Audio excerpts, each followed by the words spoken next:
What's going on, guys? Welcome back to a brand new video. Thank you guys so much for tuning in. I really do appreciate it. As you guys know, the New York Knicks came out victorious up against the Miami Heat last night, the final score being 106-104, and what a game that was to watch. And that was a huge W for the New York Knicks, finally winning at Madison Square Garden, winning on our home floor, as we've actually been more successful on the road than we've been at home this season. And after we beat the Miami Heat, we were only one game back of them of that fifth seed, so it's definitely a huge W there, and hopefully we continue to take advantage of them when it goes on to be these matchups versus Miami, as this was our first matchup versus them. And I really like the way the Knicks responded right out the gate. You know, they played with tons of momentum. I thought they just played with tons of energy, or they played with tons of energy, I should say. They didn't have any crazy momentum, obviously, coming off of a loss before they went on to play the Miami Heat. But you know all the speculation, you know all the news coming out by a Stephon Bondi, coming out by an Ian Begley about the Cam Reddish situation, how Tom Thibodeau didn't really listen to Cam Reddish, or Tom Thibodeau didn't really care, went on to give Cam Reddish his DNPs after saying his displeasure about his role with the basketball team, you know, like weeks ago, like way before we went on that, or a couple days or a few days before we went on that 8-game winning streak. You know, RJ, how he was really frustrated, and he did not go on to do that press conference at the end of the game, and that loss, the Los Angeles Lakers, when he was benched. But the New York Knicks, what we saw last night is they clearly still play for Tom Thibodeau. But in my opinion, professionals, basketball players are going to be playing no matter what at the highest level they can, because they're playing for contracts. They're playing for that money to keep food on their tables. But the New York Knicks, I thought, got off to a brilliant start offensively, and there was tons of adversity in this game when you really think about it, because you think that there's a talent gap when there's no Jalen Brunson, there's no Mitchell Robinson in your starting lineup. Mitchell Robinson continues to be out with that thumb injury. Jalen Brunson out with non-COVID illness, and he was not named an all-star. Tons of people thought he was snubbed.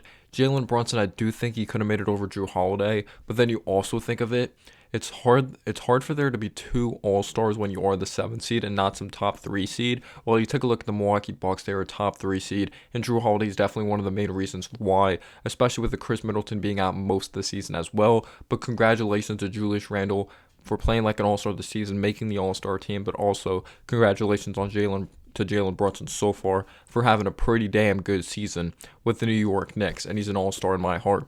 But Emmanuel Quickley, at the point guard position, I thought played at a very high level. I thought he did a good job controlling the flow of the offense. You know, he made the extra pass. He was unselfish. He played at the right tempo. I didn't think he forced the issue offensively. When it came to scoring the ball, he took what the defense gave him, but he was also competing very hard on the defense side of the basketball. The ball movement was beautiful. We were making the extra pass. Julius Randle was on fire at the beginning of this game, knocking out three balls, finding Emmanuel Quickley in that corner, finding RJ Barrett in the lane for like a push off floater. RJ got off to a very shaky start in this game, but obviously he really turned it around in the second half, finishing with 30 points, giving us huge buckets in the fourth quarter, being one of the main reasons or helping us win this basketball game. He was fantastic in that third quarter, the way he was attacking Tyler Hero, working downhill. He had that beautiful spin move and one on Tyler Hero. Tyler Hero actually fell, and I believe Gabe Vincent was the one that fouled him because he was the outside defender at the top of my head. But RJ Barrett had an efficient game. He had 4 assists, he had 8 rebounds, he crashed glass really hard.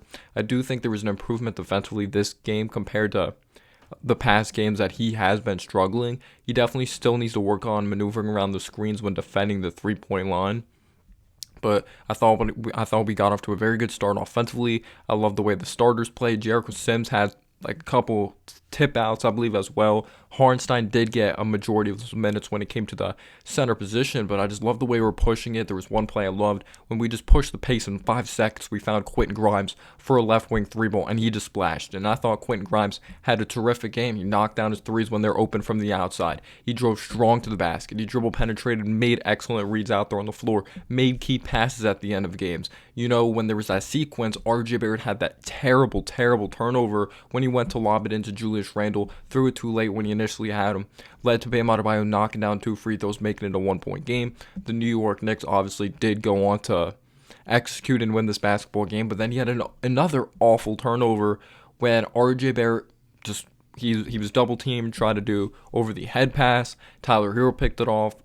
You know, he was able to steal the basketball. Then Tyler Hero went to distribute the ball, but then but then Isaiah Hartenstein came up with a steal, gave it to Quentin Grimes, and then made a key pass to Julius Randle. There's a sequence like that. You thought the game was completely over, but obviously the Miami Heat did not go away. But Quentin Grimes made beautiful passes. I thought he played tough as nails defensively. Jimmy Butler, only 10 points. Credit to everyone that helped on defense. Credit to the ones that really were grilling him or getting in Jimmy Butler's jersey. Like when Jimmy Butler went to that turnaround jumper, Quentin Grimes was there. When Jimmy Butler was dribble penetrating, Quentin Grimes was there. 10 points for Jimmy Butler. And he didn't look that engaged in this game. I'm not saying he wasn't trying, but we definitely did get into Jimmy Butler's head, which is a tough thing to do because he's one of the most mentally tough players in the league. And he's been through a lot when he was younger in his NBA career and just in general when he was a young kid. He has definitely overcome a lot of adversity. But one move I loved is when RJ had that stutter dribble, change of speed, work downhill, blew past Jimmy Butler, got Jimmy Butler to reach, and RJ Barrett was able to finish with a layup in that third quarter. He did struggle from the outside, only 0 for 5. He shot 0 for 5 from beyond the arc. You definitely want to see him knock down those open 3 balls, but I also want to see him expand his game to the mid-range. Maybe you'd like to see him work on that mid-range and then occasionally shoot threes. Maybe take a look at a DeMar DeRozan's game, but some people think that RJ has a stiffness in his game and he doesn't have the capability of doing that, so he's limited when it comes to his overall shot creation. But I definitely did like the way the starters played. I thought they played at a pretty good level. Julius Randle definitely up and down. He had a huge turnover. Also, RJ Barrett had some huge turnovers, like I mentioned. Randle, at the top of my head, I don't think he had some crazy efficient game, but I thought he rebounded hard. I thought he was a good leader. And just, it's light and day, his attitude compared to last season. It's just amazing how bought in he is, how much he wanted to get better, and he's an all-star once again, and the New York Knicks are winning once again. I'm not saying we're some championship contender, but we are better than last season. But yeah, there were some decisions I didn't really like with Julius Randle. One play, just threw the ball out of bounds. But there was moments when the Heat were going on a run. He had a very clutch, or he hit a big-time shot, baseline and one. Like, he always gives us those clutch and ones, or those big-time and ones you can say. Not saying clutch like 1 minute left, but the Miami Heat would go on a run and that type of thing. But when we're up like 14-4 early, I thought the starters were playing a pretty good level.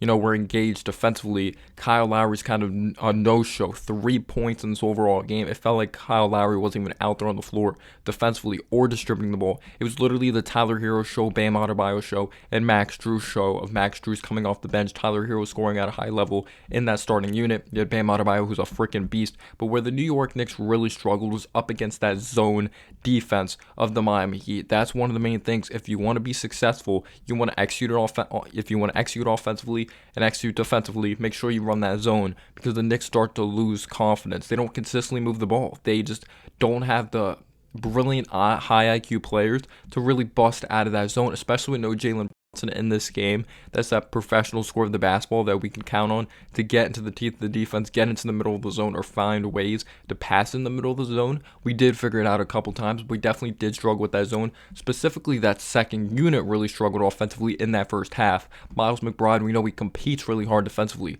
but it comes down to the offense at the end of the day for Miles McBride, and he was pretty much a no-show in that first half when it came to scoring the basketball. Obviously, no Jalen Brunson, so there's some problems with the depth there. Emmanuel quickly is a huge piece of when it comes to depth coming off the bench. So Evan Fournier actually goes on to come off the bench, struggles defensively, took some bad shots. There was one shot clock was winding down, he airballed it. There was pretty much no production from the bench. The bench definitely did struggle. Obi didn't play much and didn't score in that first half, even though I do think there's been an improvement when it comes to defensively with Obi Toppin, just in my opinion. Hartenstein was definitely the player of the game when it came to coming off the bench, though. He continues to rebound hard. He's been much better these last couple weeks. He has missed some gimmies around the basket, don't get me wrong, but I feel like he's been a little more disciplined. Just a little more. Because, yes, sometimes he still does have those stupid fouls, but I love him hustling. He's starting to open up his game more. The Knicks maybe are opening up his game more when it comes to passing the ball, like we saw in a Clippers uniform. But this was a very close game. It was Bam Adebayo, Tyler Hero, Max Strus came off the bench, 15 points, 5 3 balls, and what got the Heat back in the game was our bench not consistently scoring. The ball movement went away. We're kind of struggling when it came to defending those screens of those threes from the outside. and we did allow some offensive rebounds at times. But in that third quarter, RJ Barrett was just freaking brilliant. We're up 3 at halftime. RJ right out the gate. They couldn't stop the dribble penetration. He was able to get to the rack whenever he wanted. And if you did not know, RJ Barrett's career high was 46 points up against the Miami Heat last season in a loss. So I'm sure he felt much better this time, having a good game, like on both ends of the floor. But this time actually coming out victorious at Madison Square Garden versus Miami. I'm just so glad that we came out victorious at Madison Square Garden. It's a different type of feeling when it comes to post-game press conference, but RJ Barrett was brilliant, working downhill, finishing very well. Again, I mentioned that spin move on Tyler Hero, but he did an excellent job finishing.